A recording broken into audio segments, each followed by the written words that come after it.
I am Delaney Barber Kwan, Community and Government Affairs Director.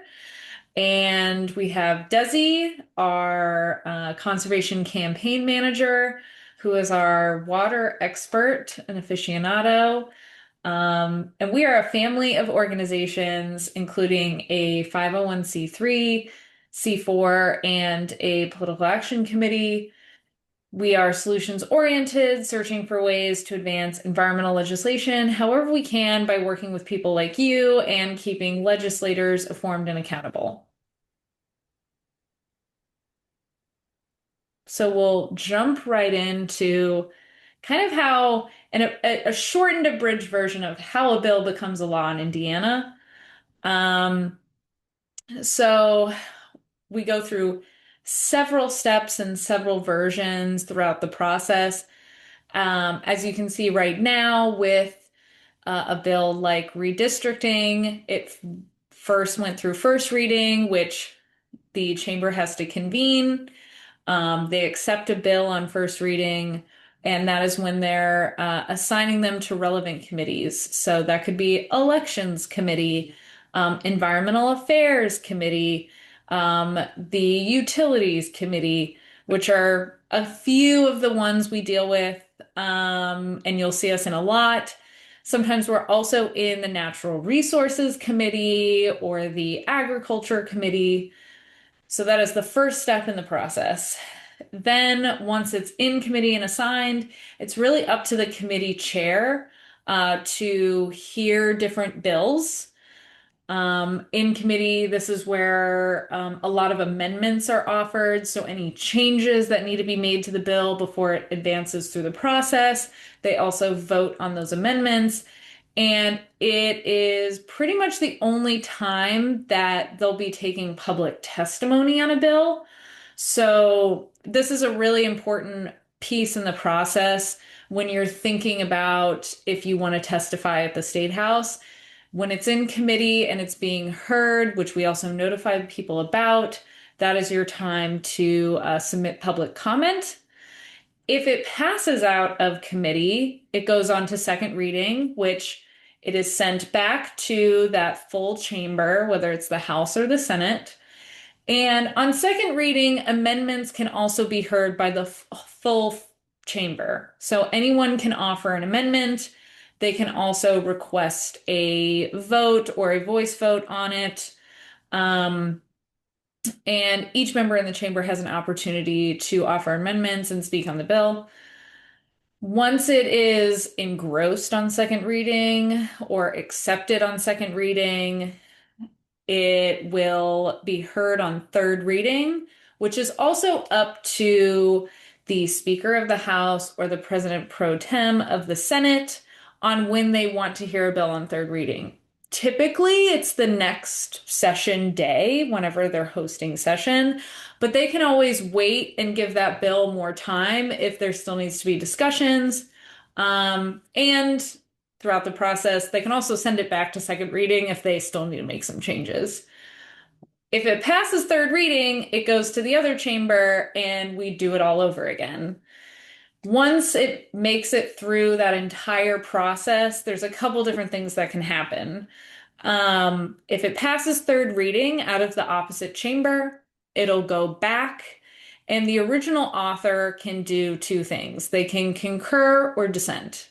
If they concur and they're like, we're good with the changes that were made in the other chamber, we're good with this version of the bill, there's no problems, they can concur and it's off to the governor's desk to be signed or vetoed.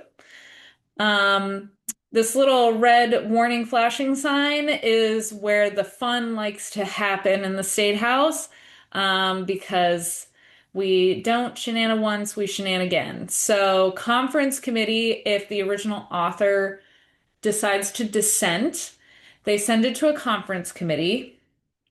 Um, and bills are subject to another final vote. So in this conference committee, they're going to decide what the final version is based on the committee members. There's always two senators and two representatives, two Republicans, two Democrats. At the same time, if they don't have the votes, they can always remove conferees and add ones on.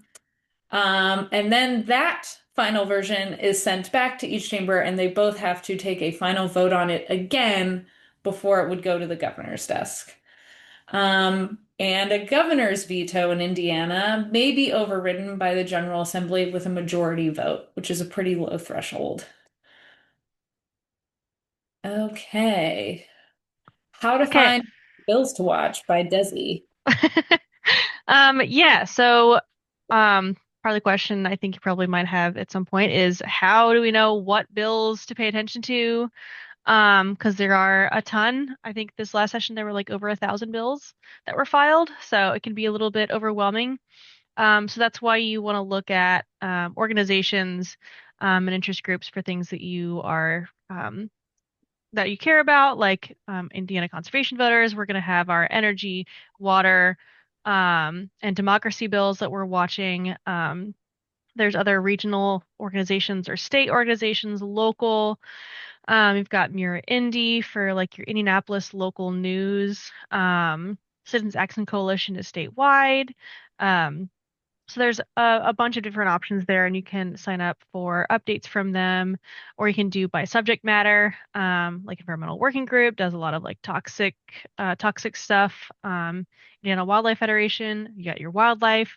Um, or you can go national. If you want to watch federal things, you can do more of the national groups. We are an affiliate of League of Conservation Voters. So if you're curious about the same subject matter that we focus on, but at a national level, you can follow LCV, or you can follow us too. Again, we kind of it trickles down. So you get a lot of that trickle down with state organizations, but it kind of depends on how in depth you want to have your information.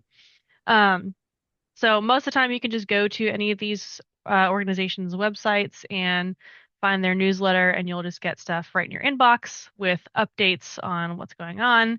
If you need to have taken action, like write to your senator or representative, and let them know how you feel about a certain bill. Um, so if you're interested in subscribing to ours, conveniently there's the QR code right there. So you can sign up right now, and we'll have it again later. So you don't have to like scramble right now. Um, so if you want to get our updates, which we do weekly updates during session, on Saturdays typically, with all the bills that we're following, our stances, really quick summaries, where they are in the process. So if they're in like committee, um, how the votes went, what if we're in the third reading, whatever, and then kind of you can watch them progress through the State House through our newsletters. So, and then a lot of times they'll send you your actions too. So I'll pass it back to Delaney for how to find your legislators.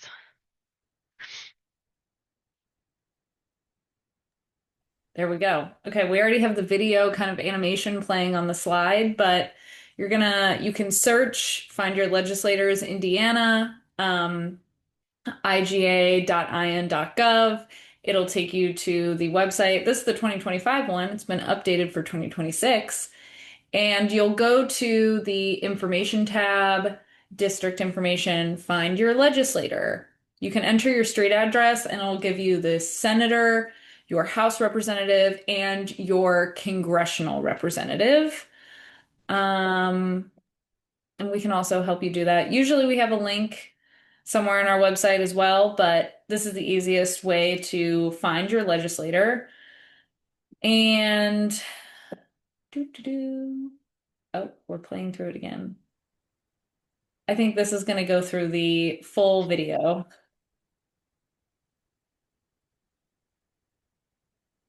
Type in like Indianapolis. That's technically the State House address. So the State House State Senator is Senator Hunley. Representative is Rep. Moed.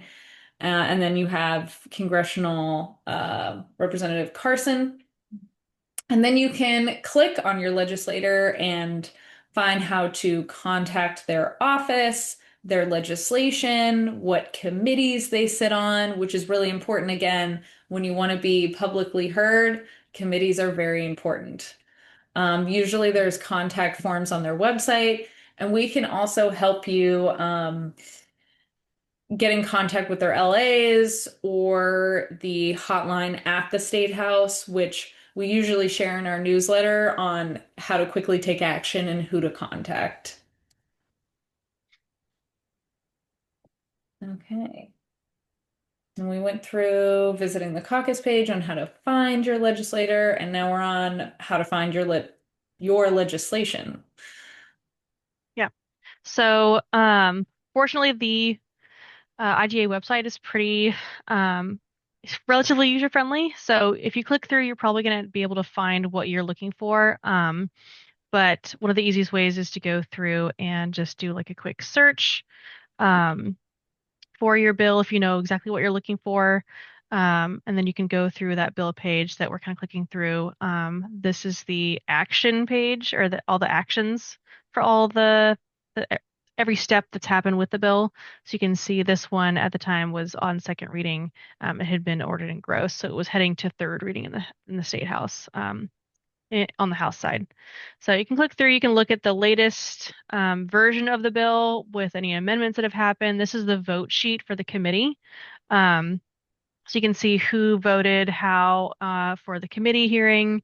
And you can also check out how all of your representatives or senators voted in the full vote on second or third reading or yeah as well. So you can kind of go through and see anything you really want to know with all this. I think you can go to the next page, Delaney. Um, yeah, so on here, you can also kind of go through on this right side, you'll see all the committees that are meeting in a day. You can go through daily committee view um, through these standing committees. These are everything you ever want to know. And that is what is being heard in a day. You can look at past meetings. They'll tell you link all of your bills that are being heard. Um, you can see, yeah, the daily committee view. Same thing. You can see every committee that's meeting, all in that tab there, all the bills that they're hearing. You can see pull up PDFs for it with meeting agendas. You can watch the video for them through this tab as well. Right now, yeah, there's nothing happening on that committee hearing, but you can watch it through that tab as well if you want to tune in and listen from the comfort of your own home or wherever you may be at the time. So, um, yeah, if you click around, you can find it. And we're always happy to help guide through because it does, of course, help to know exactly what you're looking for. But there's several different ways to find your legislation. And if you're following one of those newsletters, you'll know, you can look up, hey, this is a bill that I care about. I can type it right in and look at kind of where it is. So you can fish around there and learn a lot from those pages very quickly. Yes, And and we try on our newsletter to hyperlink and make everything yeah, clickable to that bill page if you're interested to find that yourself, and listing the bill number and the bill title.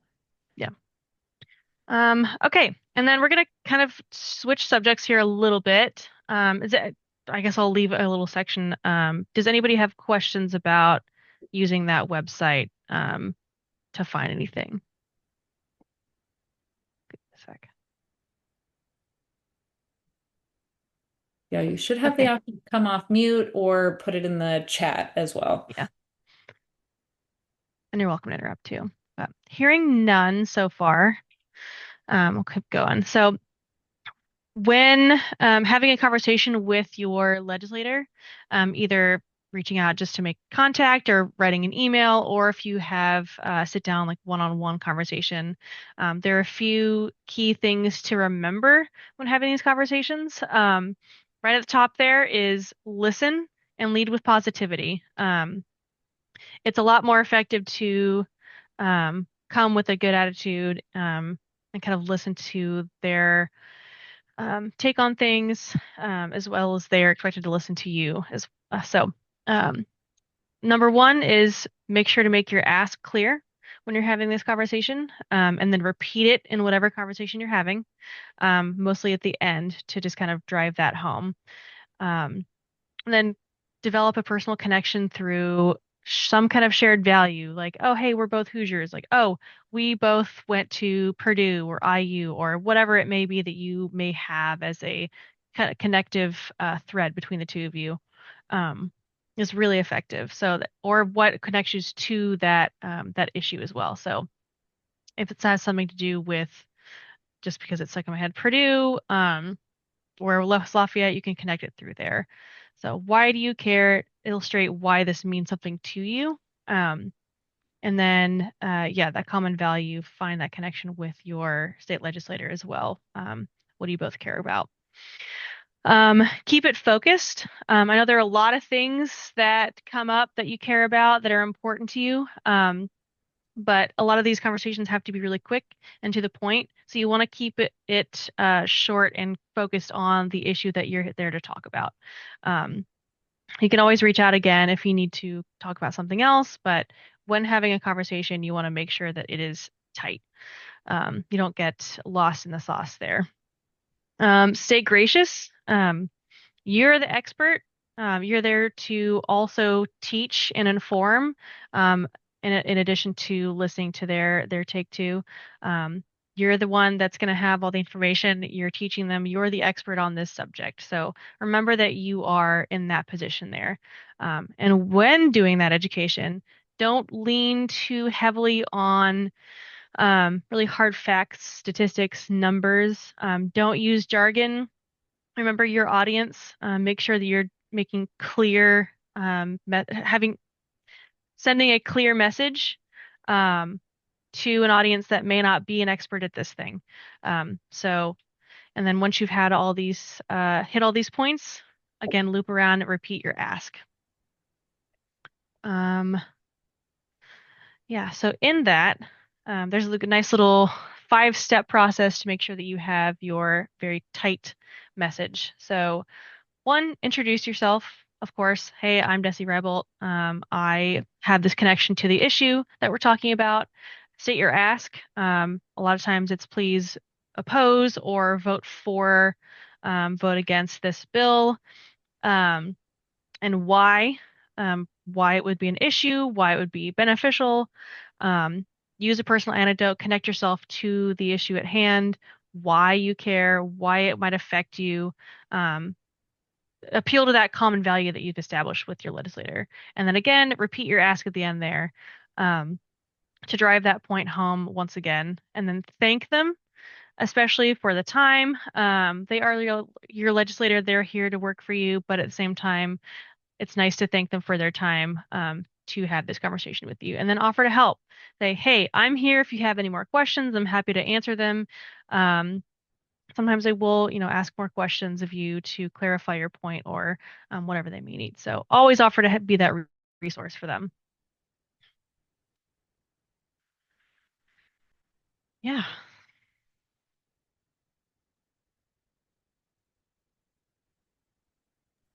There we go. It's hard to unmute when you're doing the presenter mode.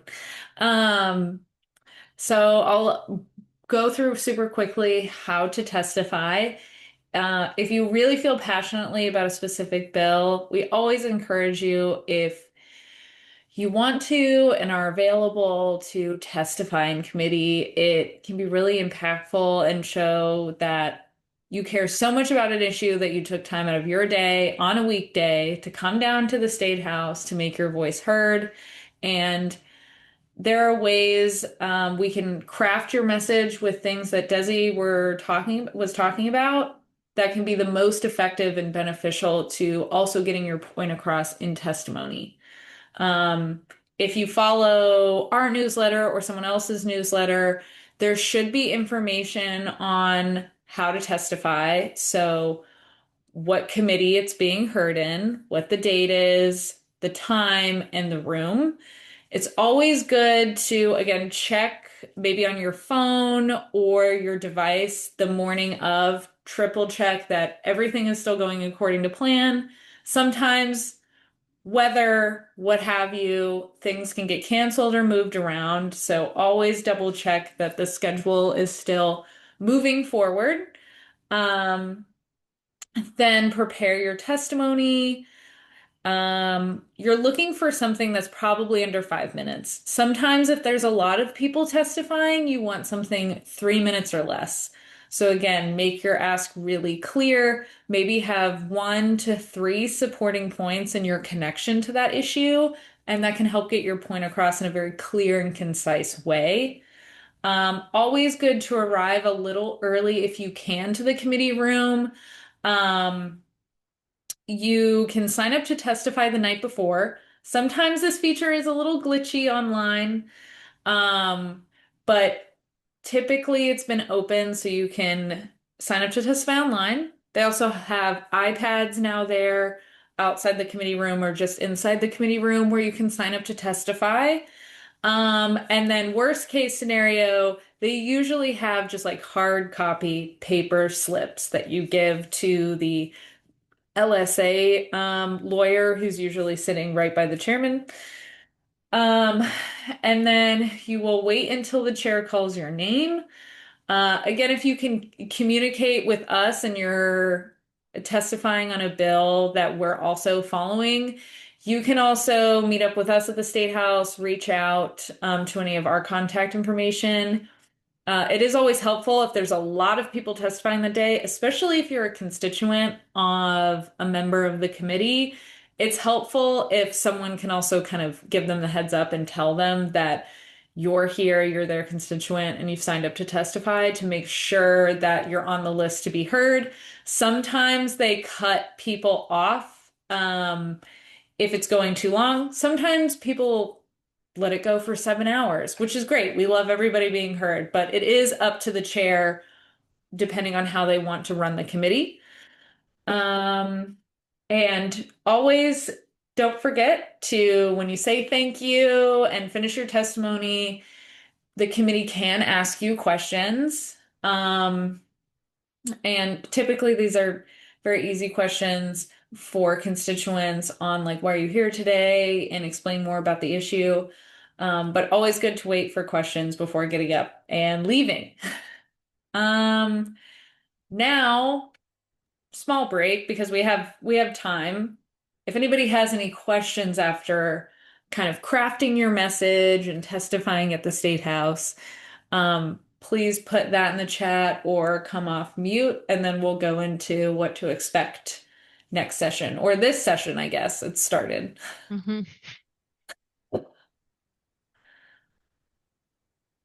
Give people a nice awkward amount of time. Yeah. Okay. Okay. What to expect? Okay. So yeah, we've already started seeing some bills filed, as you may have seen. Um, don't have a ton on water, which is my area of expertise. But we've seen a couple things. I know we're going to be talking a little bit about PFAS. Haven't seen any bills filed quite yet, but that will be coming down the line. And then there is, I believe Representative Burton has filed a data center water regulation bill. Of course, data centers are a super hot topic right now. And a big question on everyone's mind, aside from the energy use, is the water use. So this bill kind of talks about kind of how to be better stewards of our water while these data centers are getting introduced across the state. So currently, that's all we're looking at. But we're always on the watch for more things. There hasn't been a lot of good information across the board on what's going to happen in water, but we will keep you updated. Oh, um, while we hear more things, especially if you're signed up for our newsletter. They will start coming out probably in January. So, Yeah. And quickly, Desi, I wonder if you want to maybe define what PFAS is. oh yeah, that's probably a good People, call. I'm so people used to don't it know. now. Yes. Speaking of jargon, um, if anyone doesn't know what PFAS is, that is fine. Um, it's my whole world now, but so PFAS stands for per and polyfluoroalkyl substances, which in regular terms is your like Teflon, your non-stick substances. So think Scotch Guard, again, Teflon, anything that has makes a substance like oil resistant, water resistant, fire resistant, that's probably got some kind of PFAS in it. And I say some kind because there are about 15,000 plus different versions of this class of chemicals. And they are largely known to be health issues. That because there are so many of them, cause a wide variety of health issues from cancers to reproductive issues to thyroid issues. Um, and there's more detailed information on our website under the issues tab. There's a whole PFAS tab you can look at, and there's a little one pager and a bunch of links there. But in short, they're a huge class of chemicals that are causing health problems, and they are used very widely. Because they're extremely useful. They're in medications sometimes.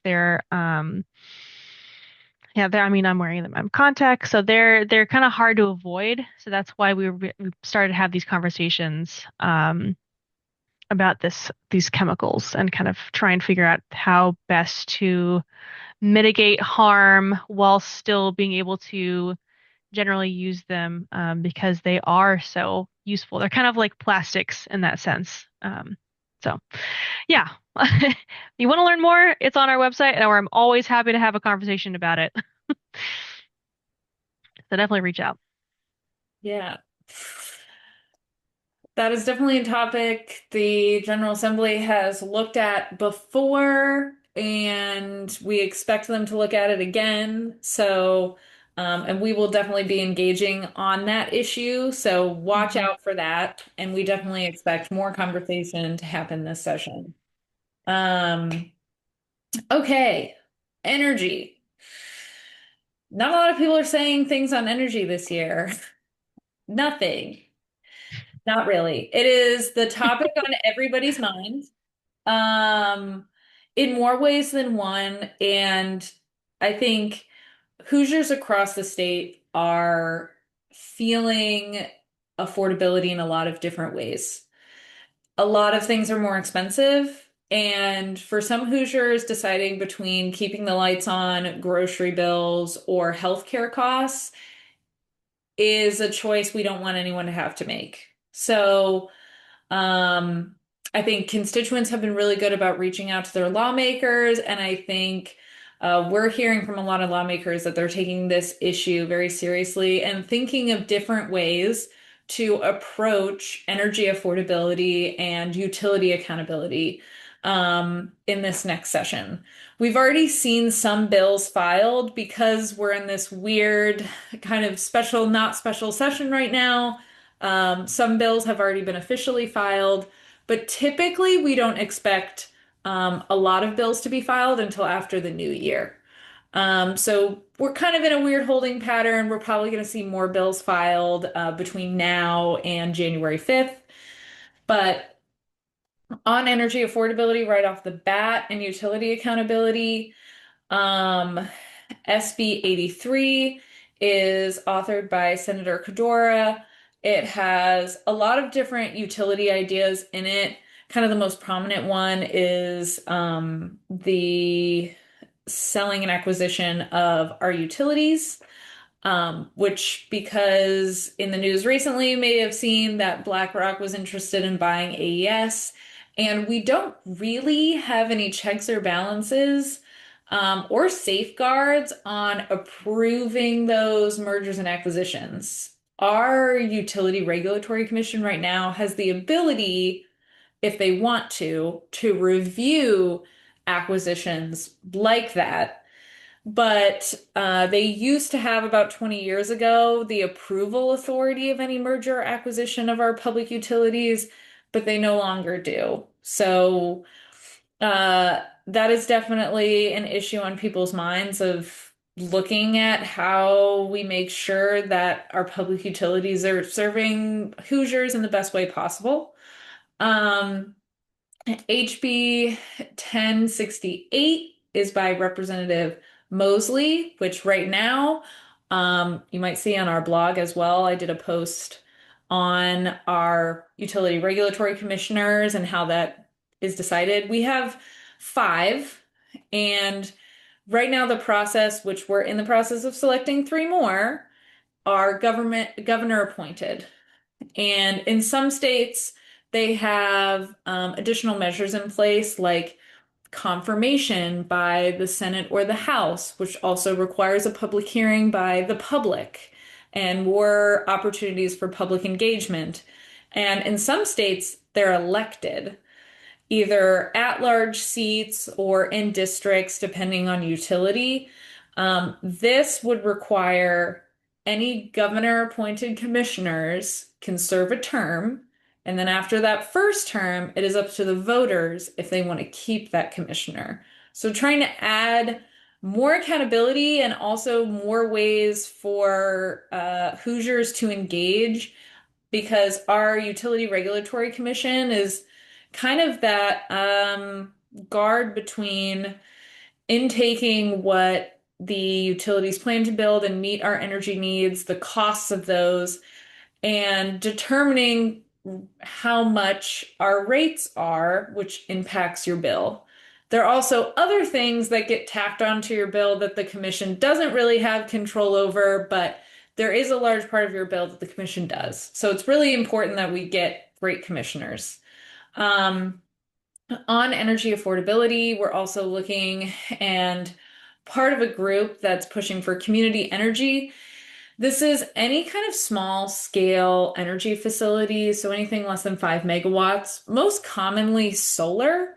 For instance, in Ohio, they just passed their community solar bill out of their House chamber a few weeks ago. Pennsylvania also has a community energy bill, and Alaska passed a community energy bill last year. And this is available for really small business owners, homeowners, renters to subscribe to an energy facility and get a bill credit on their account based on how much their portion of that energy facility produced energy, which requires communication between the facility, grid operators, and our utility commission. So that's why we need legislation. But that is a tool for consumers to have more agency and choice on lowering their energy costs or offsetting their energy cost and participating in Indiana's energy economy. Another one is balcony solar, SB 74, which is authored by Senator J.D. Ford. And this is plug-in home solar units.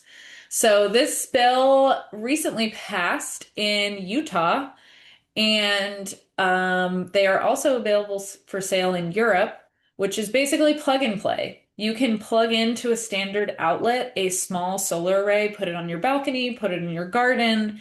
And this, if you're doing it right, is hopefully offsetting the cost, the energy of your appliances, like a refrigerator or an electric water heater or something like that, and usually pays itself off in about 2 to 3 years. So it's very small, but again, giving people tools to produce their own energy and reduce some of their costs. Um, and this one's really important because you don't need an interconnection. Like if you're doing rooftop solar, you might be feeding into the grid, and that requires some extra steps with the utility. But with plug-in solar, you don't. So this bill makes sure that utilities can't charge you for an interconnection cost. It also makes sure the utility isn't liable for anything with the solar panel. And then like right now, online it'll say available in these countries and Utah. So it's great to have legislation in there. So Hoosiers can also be one of those first states to be able to participate as well. And like Desi said, data centers, big conversation topic, um, economic development and energy. So, um, SB 79, also authored by Senator J.D. Ford. It's a reintroduction from a bill last year, but it provides additional transparency requirements from data centers to communicate with our regulatory commission on how much energy and water they're going to use. Because a lot of this, it's hard information to find. There is an issue of transparency between data center development and local officials and community members. And a lot of data centers also don't track their water use. So this would require a little bit more transparency so that we know our state is planning and reacting accordingly because we want to make sure we have enough energy and water for everyone here and to support any economic development. Keep an eye on our newsletter for updates as well. Um, but along with energy, we're really going to be championing legislation that addresses any low income customers, um, addresses summer shutoffs, looks at, again, that regulatory commissioner approval, if there's ways to add more community engagement throughout that process. And um, last one. Yeah, I think I got it in there. And large industrial user energy efficiency and things like that. And you can join us at some of these events. I'll talk a little bit about Renewable Energy Day. It is January 20th from 9 to 5.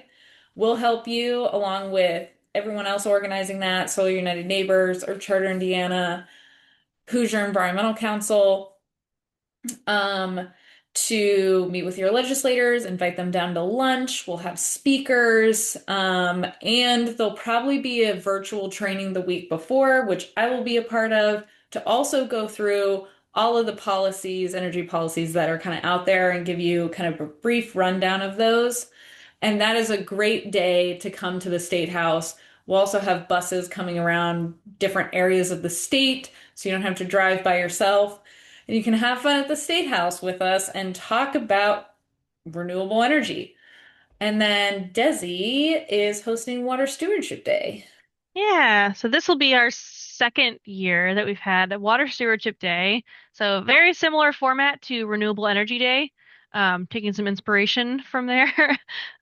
Same thing though. Come to the State House, talk about water issues. This will cover, you're welcome to come talk about whatever related to water you want to talk about. We'll have a variety of organizations with us as well. Um, from let's see, we've got hunters and anglers, we've got I believe Hoosier Environmental Council is going to be with us there too. We've got a couple private organizations or private companies that do things that are related to water as well. So lots of different people from different areas because water touches so many different areas and industries and fields. So we want to make sure that we have the conversations that we need to have and have the experts there. So same thing. Come down. It's on February 9th, which is a Monday for 9 to 3. Saying we'll have speakers. We're going to have Yats. If you know Yats, it's local Cajun. Um, and yeah, we'll have a great time talking to our legislators about water issues. So, and then those QR codes there are to the sign up pages if you want to go ahead and register. We don't have buses scheduled already. Like I said, this is year 2 for Water Stewardship Day, so it's still kind of ramping up a little bit. But if you will need transportation, definitely indicate or reach out, and we can work with you to set that up. So, I think that's what we've got. Yes. This is our contact information. Please feel free to email us. That's our website. Follow us on social media, sign up for our newsletter. Um, and I'll go back really fast because I think I misspoke on one of my energy bills. Um, it was various utility matters. I was confusing it with a different conversation and different bill. Senator Kodora's bill is about providing some transparency in customer billing information. And it looks at exempting utility bills from the state gross retail tax. So trying to lower bills, because we have taxes on our utility bills as well. So that would bring down costs for consumers. And then it has a couple other things in it for base rate cases and things like that. And we'll start analyzing bills and giving full descriptions of each one as they come. But still, BlackRock and AES, that is something that people are looking at and concerned about. Okay, back to our information. Any questions?